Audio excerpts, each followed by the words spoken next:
Hello दोस्तों, math से destination में आप सभी का स्वागत है। आज हमारा होमोमॉर्फिज्म एंड आइसोमॉर्फिज्म में सेकेंड वीडियो है। करते हैं कर्नल ऑफ अ होमोमॉर्फिज्म से। Kernel of a homomorphism.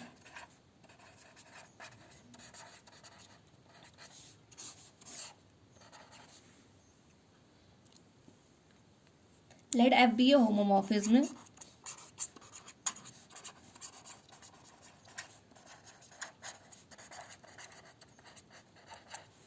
of a group G into a group G dash. The set of all those elements of G which are mapped onto the identity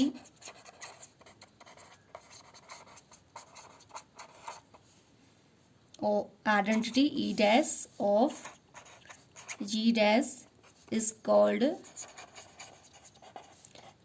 kernel of the homomorphism.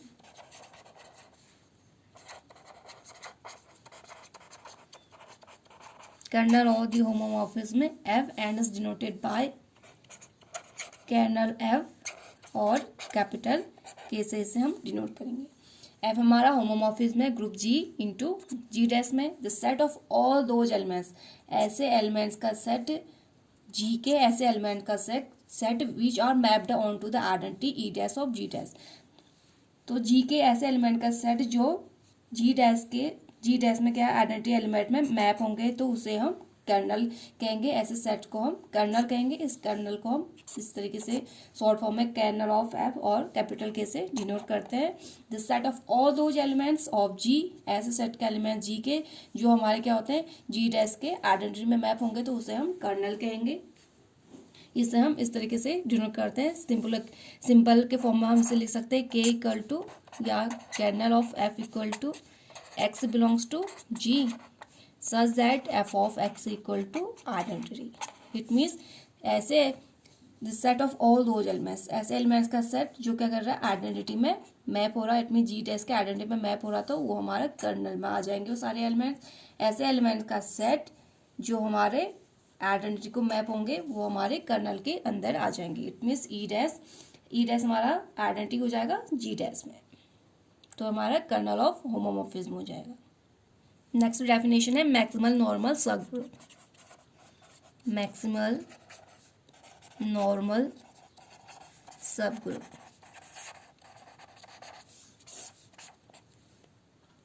a normal subgroup N of a group G is called a maximal normal subgroup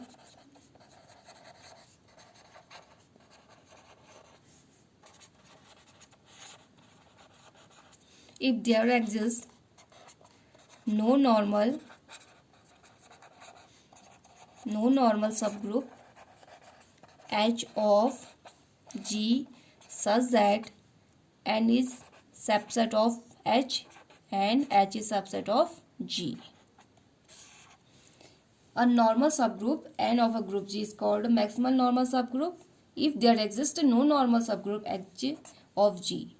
N को हम maximal normal subgroup कब कहेंगे? जब यहाँ पे कोई ऐसा normal subgroup H नहीं एग्जिस्ट करेगा, N और G के बीच में ऐसा नॉर्मल सबग्रुप एग्जिस्ट नहीं करेगा तो उसे हम मैक्सिमल नॉर्मल सबग्रुप कहेंगे। N हमारा G का मैक्सिमल नॉर्मल सबग्रुप होगा अगर N और G के बीच में ऐसा कोई नॉर्मल सबग्रुप नहीं एग्जिस्ट करेगा such that N is H का, एन क्या होगा एच का सबसेट होगा और एच क्या है जी का सबसेट होगा। इट मीन्स एन और जी के बीच में कोई भी नॉर्मल सबग्रुप एग्जिस्ट नहीं करना चाहिए, तभी वो हमारा मैक्सिमल नॉर्मल सबग्रुप होगा। नेक्स्ट डेफिनेशन है composition series of a group. Composition series of a group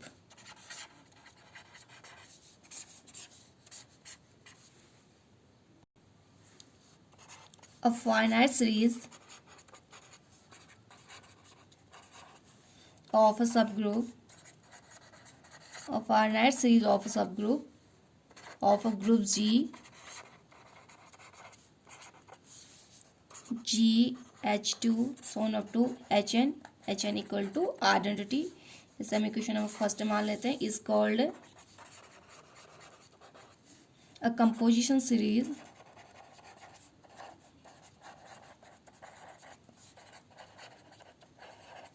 if first condition है G is superset of H2, a superset of H3, superset of H4, superset of so on up to superset of Hn, and second condition होगी HR minus one over HR is simple.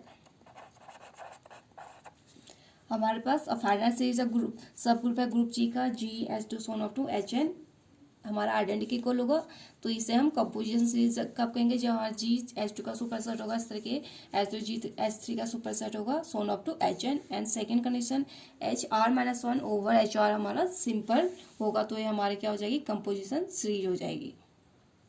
HR हमारा maximal normal सब group हो जाएगा HR minus one का, क्योंकि HR और HR minus के बीच में कोई भी नॉर्मल सब ग्रुप एग्जिस्ट नहीं कर रहा, तो it means HR is a maximal normal subgroup of HR minus one. The question groups G over H2, H2 over H3, H3 over H4 so on up to Hn minus one over Hn are called composition question groups. Composition quotient groups और composition factor group. Composition question groups है, composition factor groups कहेंगे of the composition series. First जो हमने composition series मानी है उसमें अगर ये quotient factors group G open H2, H2 open H3, H3 open H4 so on up to Hn minus over Hn हमारे क्या हो जाएंगे कंपोजिशन क्वेश्चन ग्रुप्स है, कंपोजिशन फैक्टर्स ग्रुप हो जाएंगे। The order of composition factor group is called the composition index. The order of a composition factor, the order of composition factor group is called the composition index।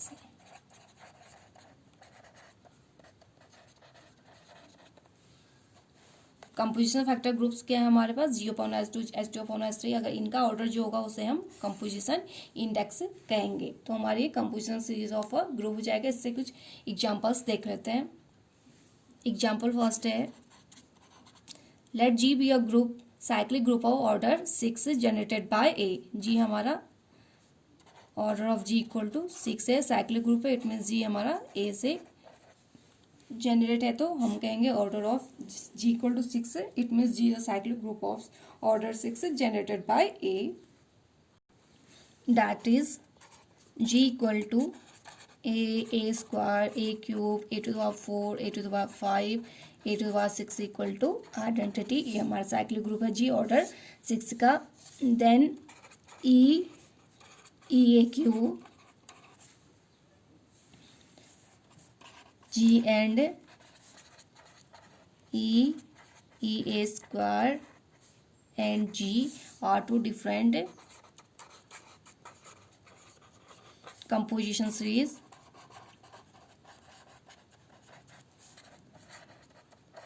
Of G।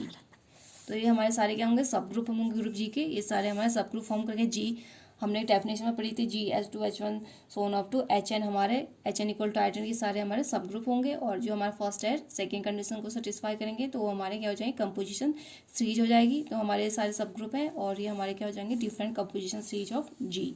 Second example है G equal to P3, where P3 is symmetric group of symbol 3 and order of this one is 6, it means identity AB, BC, CA, ABC, and A C B, इस तरीके से इसमें elements होंगे, 6 elements होंगे P3 में। Then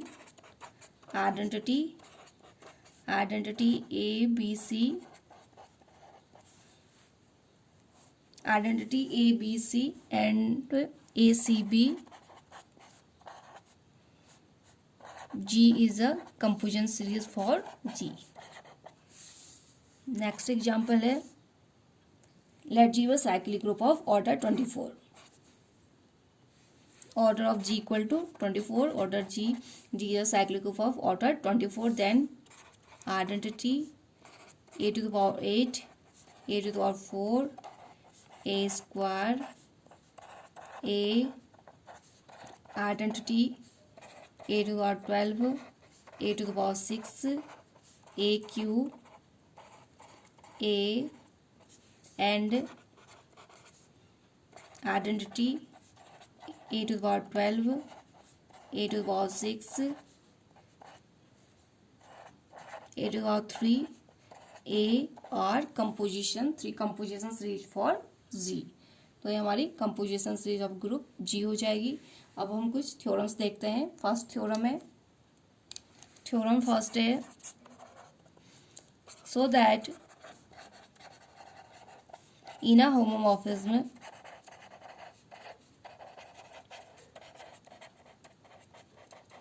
of two groups the identities and inverse correspond। तुम्हारी theorem है, so that the inner homomorphism of two groups the identities and inverses correspond।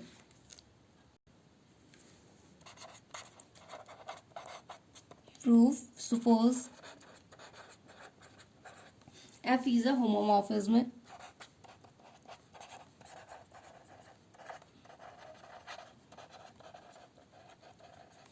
of a group G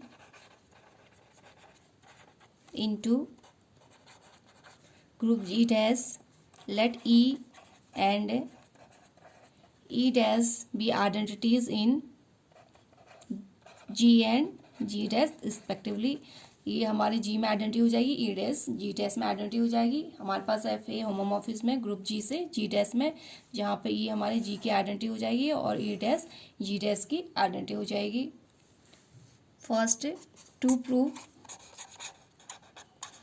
F equal to E dash, तो हमें दिखाना है F equal to E dash है। Any A belongs to G, this implies A equal to A into identity लिख सकते हैं। This implies image F of A equal to F of A। This implies F of A equal to F of A into F of E, where F is homomorphism. F homomorphism होगा तो इसमें composition preserving होगा, it means F of A into F of E हो जाएगा। This implies F of A into identity से multiply कर देंगे, E dash equal to F A into F E. A dash equal to A dash into identity करेंगे तो कोई फर्क नहीं पड़ेगा, वेर ए डैश हमारा जी डैश को बिलोंग करता है, तो एफ ए को हमने आइडेंटिटी मल्टीप्लाई कर दिया। This implies E dash equal to F of E. By left cancellation law on G, F A से एफ ए कैंसिल आउट हो जाएगा, it means E dash equal to F E. तो हमें ये prove करना था आइडेंटिटी क्या होती है, करस्पॉन्ड होती है, इसमें F of E equal to E dash के इक्वल आ गया। सेकंड प्रूव करना है any A belongs to G, this implies A inverse into A equal to identity equal to A into A inverse। this implies image लेंगे तो F of A inverse into A equal to F of E equal to F of A into A inverse। this implies F of A inverse F of A equal to F of E equal to F of A into F of A inverse। F हमारा क्या homomorphism होगा तो composition preserve होगी, यहाँ पर हमने formula लगा दिया F of X Y equal to F of X into F of Y. This implies F of A का whole inverse equal to F of A inverse. तो हमें प्रूव करना था एफ ऑफ ए का whole inverse equal to F of A inverse के equal होगा, it means हमारे theorem prove हो गया। यहाँ से हम किसी दो टर्म को ले सकते हैं, इन दोनों को टर्म को लेंगे तो यहाँ से F of A inverse equal to इसके डिवाइड में आ जाएगा तो एफ ए का होल इनवर्स हो जाएगा। इन दोनों को साथ में लेंगे तो F A inverse equal to इसके अपॉन में जाएगा तो एफ ए का होल इनवर्स हो जाएगा। तो हमें प्रूफ करना था homomorphism of two groups the identity चाहे इनवर्स करस्पॉन्ड। नेक्स्ट थ्योरम्स देखते हैं। नेक्स्ट थ्योरम है, इसे हम फर्स्ट थ्योरम ऑन होमोमॉर्फिज्म भी कहते हैं। First theorem on homomorphism.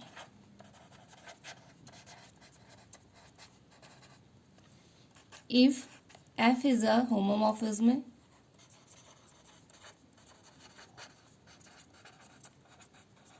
of a group G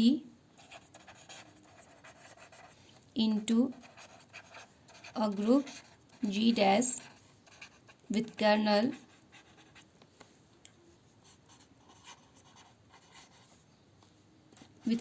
K, then K is a normal subgroup of G. तो इसे हम फर्स्ट थ्योरम ऑन होमोमॉर्फिज्म में कहेंगे। एफ हमारा होमोमॉर्फिज्म होगा group G into G dash with kernel K, तो colonel हमारा क्या होगा, नॉर्मल सबग्रुप ऑफ जी होगा। अब homomorphism of group G into group G dash with kernel K, then K is a normal subgroup of G. इसे हम first theorem on homomorphism भी कहते हैं। प्रूफ देखते हैं। Suppose E and E dash are identities of group G and G dash। E हमारा G में identity होगा और E dash G dash में आइडेंटिटी होगा। Also suppose that F such that G to G dash is a homomorphism with kernel K, with kernel K to prove that K is a normal subgroup of G। हमें दिखाना है colonel normal subgroup होता है group G का।